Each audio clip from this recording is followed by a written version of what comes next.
اگر ہم کبھی کسی کی محنت کو جج کرنے لگیں تو ہم سب سے زیادہ اس بات کو سوچیں گے کہ دن بھر مزدوری کرنے والا انسان سب سے زیادہ محنتی ہے، نہ کہ وہ شخص جو اے سی روم میں بیٹھ کر لوگوں سے کام کرواتا ہے۔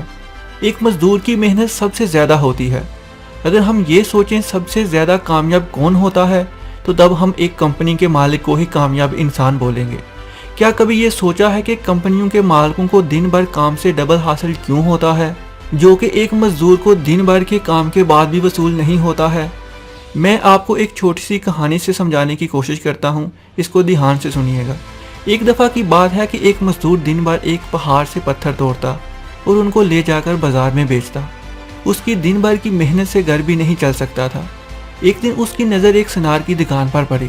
اس نے دیکھا کہ سونار کے پاس بہت چمکدار پتھر ہے جو قیمتی زیوروں پر لگے ہوئے ہیں، اور یہ وہی پتھر تھے جو وہ پہاڑوں سے توڑ کر لے کر آتا تھا۔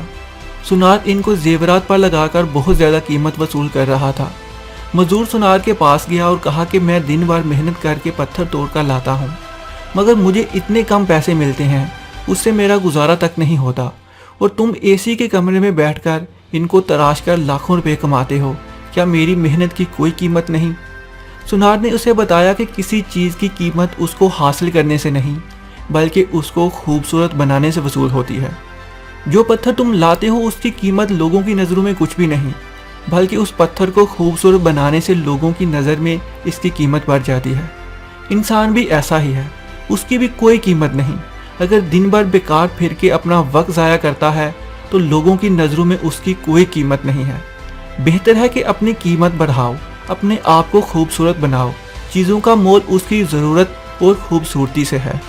محنت اور ضرورت تمہاری محرومیوں کو ختم کرنے کی سب سے بڑی دوائی ہے۔ اگر محنت کرتے ہو اس محنت کا استعمال نہیں جانتے تو تمہاری محنت بھی اسی مزدور کی طرح ہے جو دن بھر محنت کرتا ہے اور اپنی ضرورت پوری نہیں کر سکتا۔ بغیر سوچے سمجھے کوئی کام کامیابی نہیں دیتا۔ کام وہی کرو جس سے مکمل فائدہ اٹھانے کا ہنر جانتے ہو۔ جو فائدہ نہیں اٹھا سکتے دنیا میں اس سے بیکار انسان کوئی نہیں۔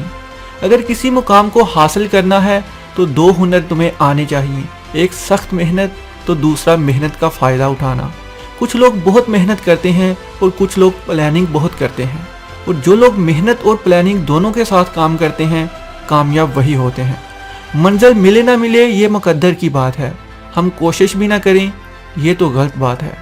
اگر محنت کے بعد بھی کامیابی نہیں ملتی تو ہمت مت ہارو، محنت ہمیشہ ضائع نہیں جاتی۔